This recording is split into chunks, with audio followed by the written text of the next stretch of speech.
Hello, everyone. So today we're going to talk about a little proposed research that I've done throughout the semester.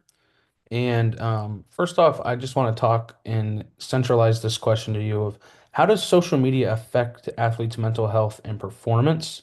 And here I have a quote from Kevin Love saying, I've kept telling myself that I don't need any help. I'm successful. I've gotten this far. I've got best friends in the world. But the truth was, there was still a lot that made me unhappy. I think it's important to realize that these athletes are very much so just humans like we are and are impacted in very similar ways. So for the introduction, my thesis is social media has a direct impact on athletes' mental health. But what I wanted to look into more was how is it having an impact and again, why? So for some lit review, I have a few quotes, and this first one from David talks about how Twitter has been deemed the most adopted social media tool in athletic spheres and represents a significant part of the sport landscape. I think that's important because there are so many chat rooms in Twitter that is not relegated that people can go on and talk negatively about these athletes, and there are no repercussions, and the athletes kind of just have to take it on the chin and move on. Another thing says in 2022, the gross gaming revenue in the United States was $60.4 billion, a 13.9% increase from 2021, according to the American Gambling Association. And this just lets us know that not only, are they able to go on Twitter and bash them, but now they're having monetary value on these athletes.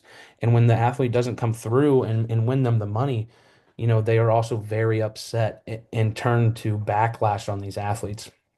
Another quote is talking about how in 2022, one out of four people at the Grand Slam tennis tournament received verbal targeted threats from social media. So this lets us know that it's not only happening in the NFL and the NBA and American sports, it's happening all over the world in sports such as tennis. And another thing that I think is very important to think about is young athletes. And this quote says, since 2010, the arrest rate for young athletes increased by 15% and mental health issues increased by 40%. And another study I looked at was looking at college athletes, and 50% of the athletes said that once, they knew that they needed some help, they didn't know where to go for the mental health help, or they were ashamed to go. So I think it's very important that it is impacting young athletes heavily. So for some methods for this, I have three that really came to mind, and I think the first one was conducting interviews and letting these athletes kind of tell their story. It's the human nature; it gives them a voice, and it lets us kind of feel the human impact.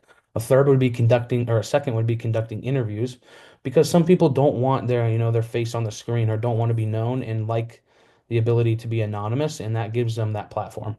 And the third would be a possible focus group or focus groups. So it would allow us to look at individual social media platforms such as Twitter and Instagram and look and see, what these athletes are interacting with, how often they're interacting with them, and how often certain negative folks are interacting with their feed and their posts as well. And I think that's the big part of measurements would be we would be able to then track how many times they've clicked on this, how many times they've clicked on that, and how many people are responding, on a negative, on a bad game, how many people are responding on a good game, things like that. And the contribution to literature, I think, is important because there are a lot of literature pieces that are very broad when it comes to social media and mental health. And this would let us narrow it down maybe into certain social media platforms or certain groups like college athletes, professional athletes, things like that. It also could help us contribute by looking into revenue spending sports versus non-revenue spending sports, especially at the collegiate level. Now, for limitations, it lacked a centered vision for athletes. If I could change one thing, it would be looking at one certain group of athletes, such like professional or collegiate, or even high school. Another limitation would be that not all athletes use social media platforms, and how do we figure out where they lie and where the miss is there. And another thing would be like the small group of athletes to be in the interview or the focus group would limit us the population we were able to reach, and so we wouldn't be able to make a generalization for all athletes. And in conclusion, social media is affecting athletes' mental health. However, it is more a complicated question than it seems.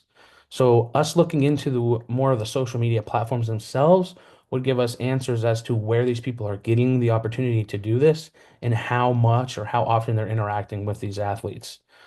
So, however, we are able to determine that social media has affected athletes, especially when it comes to negative chat rooms or Twitter, where people are open to speaking their mind about certain athletes or missed monetary value or things like that.